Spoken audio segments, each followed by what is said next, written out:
시어머니의 거짓말, 가족을 집어삼킨 빚 지금 시작합니다. 지연은 휴대폰 화면을 보며 손이 떨렸다. 시어머니의 목소리는 울먹이고 있었다.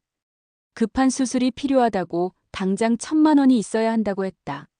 지연은 남편 민수에게 전화했지만 회의 중이라 받지 않았다.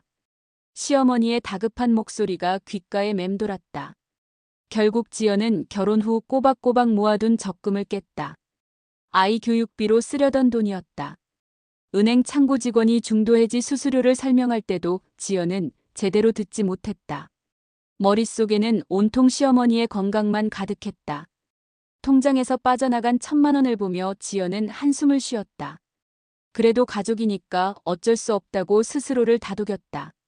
그날 저녁 민수가 퇴근하자 지연은 조심스럽게 말을 꺼냈다. 민수의 얼굴이 굳었다. 어머니가 아프시다니 왜 자신에게 먼저 연락하지 않았을까? 두 사람은 급히 시댁으로 향했다. 그런데 시어머니는 멀쩡히 소파에 앉아 TV를 보고 있었다. 지연은 어리둥절했다. 수술은요? 병원은요? 시어머니는 잠시 당황한 표정을 지었다가 이내 웃으며 말했다. 아, 그게 급한 건 맞는데 수술은 다음 주로 미뤄졌다고. 지연은 안도의 한숨을 쉬었다. 그래도 건강하시니 다행이라고 생각했다. 며칠 후 지연은 시어머니 방에서 우연히 서류 뭉치를 발견했다. 청소를 도와드리다 떨어진 종이들이었다. 거기에는 사채업체 이름과 상환 일정, 이자율이 빼곡히 적혀 있었다. 원금 800만 원에 이자가 200만 원. 지연의 손이 얼어붙었다. 병원비라고 했던 그 돈이 사채 상환에 쓰였다는 뜻이었다. 지연은 시어머니를 찾았다. 어머니, 이게 뭐예요? 시어머니는 고개를 돌렸다. 말하기 곤란한 일이었다고 미안하다고만 반복했다. 지연의 머릿속이 하얘졌다. 자신이 그토록 아껴 모은 돈이 거짓말로 사라진 것이다. 민수에게 털어놓자 그는 처음엔 믿지 못했다. 어머니가 그럴 리 없다며 지연을 의심했다. 하지만 서류를 보여주자 그의 얼굴이 일그러졌다. 민수는 어머니를 불렀고 시어머니는 결국 모든 걸 고백했다. 몇 년 전부터 생활비가 모자라 조금씩 빌렸다고 이자가 눈덩이처럼 불어났다고 했다. 왜 진작 말씀 안 하셨어요? 민수가 물었지만 시어머니는 아들에게 짐이 되기 싫었다며 울먹였다. 민수는 어머니를 끌어안았다. 지연은 그 모습을 보며 가슴이 먹먹해졌다. 자신의 돈은 돌려받지도 못한 채 모두가 시어머니의 편에 서 있는 것 같았다. 그날 밤 지연은 잠들지 못했다. 1,000만 원은 결코 작은 돈이 아니었다.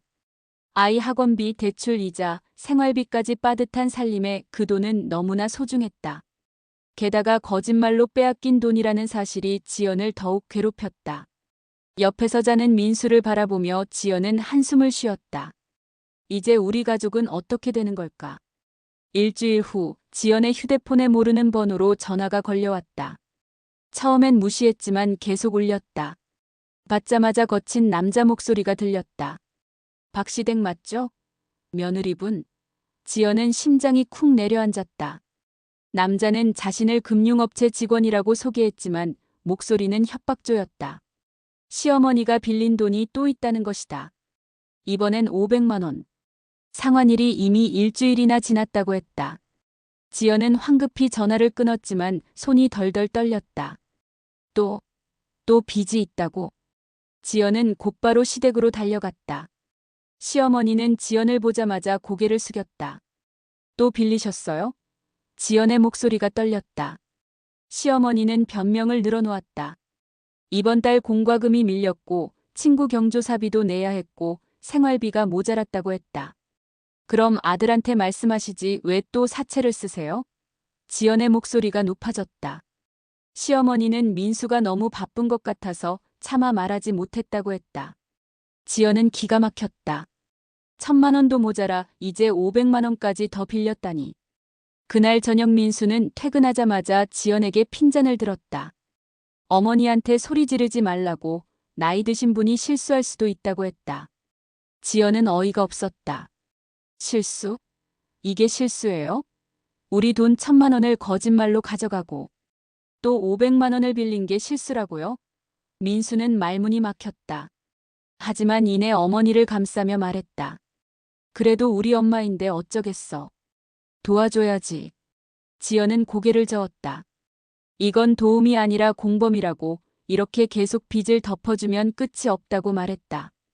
다음 날 지연의 휴대폰에 또 전화가 걸려왔다. 이번엔 다른 사채업체였다. 며느리분, 시어머니 빚 아시죠?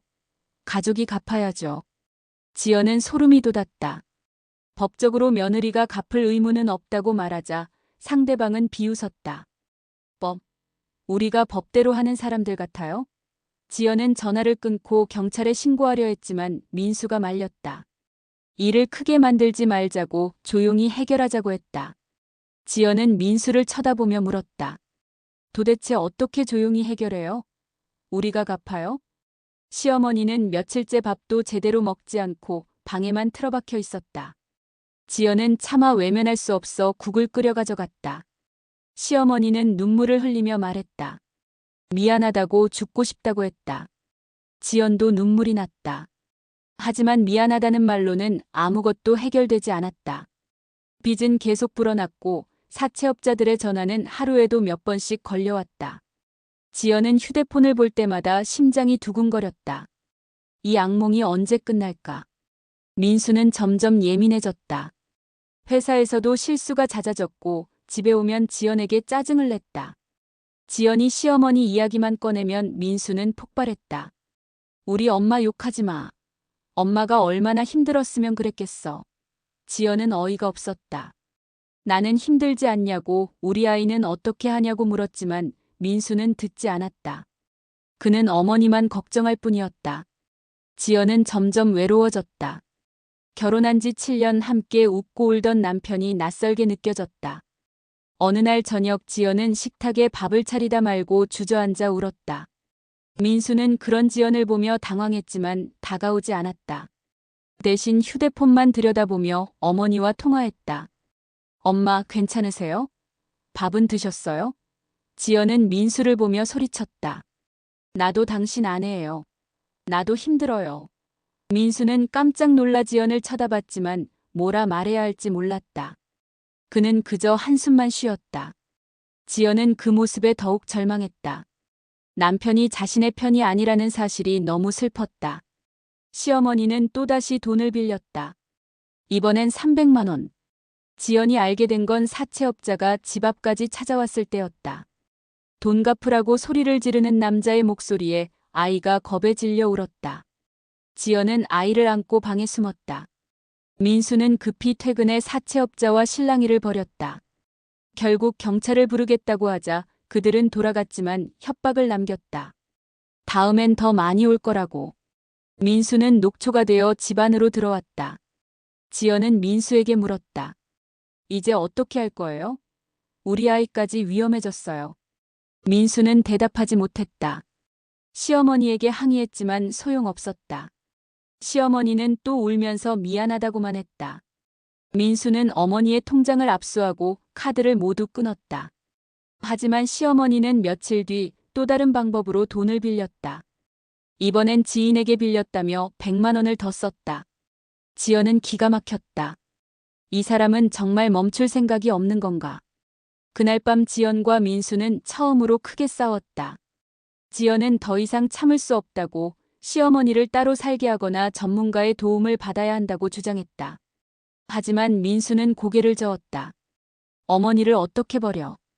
지연은 소리쳤다. 그럼 나랑 아이는 버리는 거예요? 민수는 아무 말도 하지 못했다. 두 사람 사이의 침묵이 길어졌다. 지연은 그날 밤 처음으로 이혼을 생각했다. 이 결혼은 이제 끝난 게 아닐까. 사채업자들은 이제 매일 집 앞에 나타났다. 아침에 나가려면 그들과 마주쳐야 했고 저녁에 들어올 때도 그들의 눈초리를 견뎌야 했다. 지연은 아이를 유치원에 보내는 것도 두려워졌다. 혹시 아이에게 해를 끼치지 않을까 걱정됐다. 실제로 어느 날 유치원 선생님이 전화했다. 낯선 남자가 아이 이름을 부르며 찾아왔다고 했다. 지연은 그 자리에서 주저앉았다.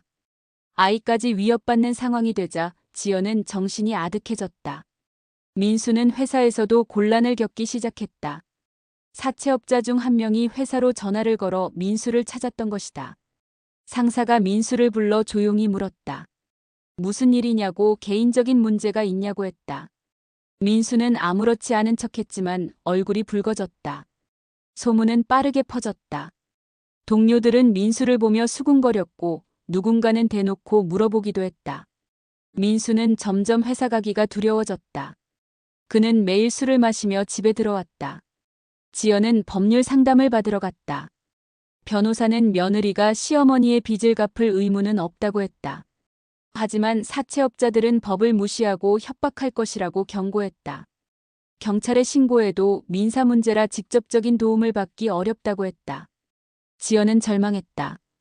그럼 우리는 어떻게 해요? 변호사는 시어머니를 설득해 채무 조정을 받거나 아예 연락을 끊고 이사를 가는 방법밖에 없다고 했다. 지연은 무력감에 휩싸였다. 시어머니는 이제 완전히 무너져 있었다. 밥도 먹지 않고 잠도 제대로 자지 못했다. 민수가 병원에 데려가려 했지만 시어머니는 거부했다. 나 같은 인간은 죽는 게 맞다고, 차라리 죽어버리겠다고 말했다. 민수는 어머니를 붙잡고 울었다. 지연도 그 모습을 보며 마음이 아팠다. 하지만 동시에 분노도 느껴졌다. 왜 우리 가족이 이렇게까지 고통받아야 하는가? 시어머니의 무책임함이 모든 걸 망쳤다. 어느 날 밤 집 앞에 붉은 페인트가 뿌려져 있었다. 돈 갚으라는 협박 문구였다. 지연은 그 자리에서 주저앉아 울었다. 아이는 그 광경을 보고 무서워 떨었다. 민수는 분노에 떨며 경찰에 신고했지만 경찰은 증거가 없다며 조사만 하고 돌아갔다. 지연은 이제 한계였다. 더 이상은 못 살겠다고, 이 집을 떠나겠다고 말했다. 민수는 지연을 붙잡았지만 지연은 고개를 저었다. 난 이제 지쳤어요. 해시태그 5화. 지연은 가방을 쌌다. 아이를 데리고 친정으로 가기로 했다. 민수는 문 앞을 막고 섰지만 지연은 비켜달라고 했다. 제발 조금만 더 참아줘. 민수가 애원했지만 지연은 고개를 저었다. 난 이미 충분히 참았어요. 당신은 나를 지키지 못했어요. 민수는 무릎을 꿇고 울었다. 지연은 차마 쳐다보지 못하고 고개를 돌렸다. 아이의 손을 잡고 집을 나섰다. 뒤에서 민수가 부르는 소리가 들렸지만 돌아보지 않았다. 친정에 도착한 지연은 부모님께 모든 걸 털어놓았다. 아버지는 분노했고 어머니는 울었다. 지연은 그저 무기력하게 앉아 있었다. 며칠 후 지연은 이혼 서류를 작성했다. 변호사와 상담하며 위자료와 양육권에 대해 논의했다. 민수에게 서류를 보냈을 때 그는 전화를 걸어 울며 애원했다. 다시 한 번만 기회를 달라고, 어머니를 설득하겠다고 했다. 하지만 지연은 이미 마음을 정했다. 미안하지만 더 이상은 안 돼요. 시어머니는 홀로 남은 집에서 지연이 두고 간 물건들을 보며 울었다. 손자의 장난감, 며느리의 앞치마, 가족 사진. 모든 게 자신의 잘못으로 사라졌다는 사실을 깨달았다.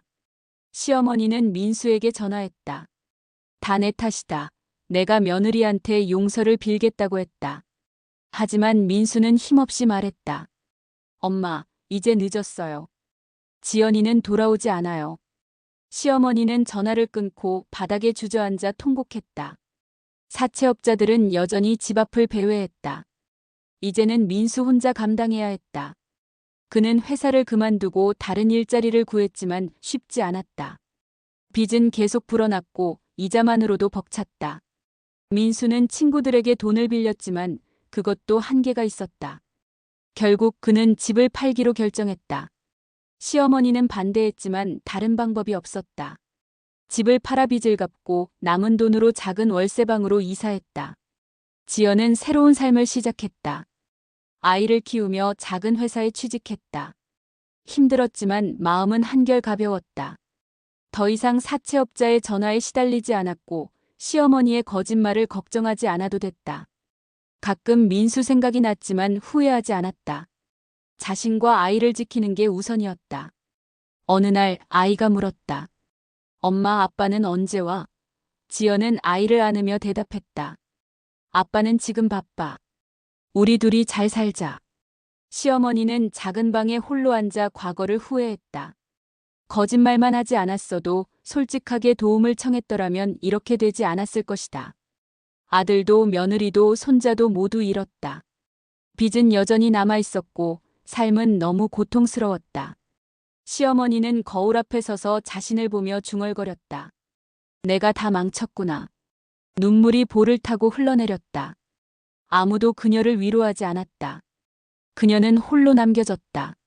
시어머니의 거짓말과 낭비벽 그리고 사채업자의 협박까지 망가져버린 생활로 가족이 흩어진 사연. 여러분 재미있게 보셨나요? 구독과 좋아요, 그리고 알림 설정도 잊지 마세요.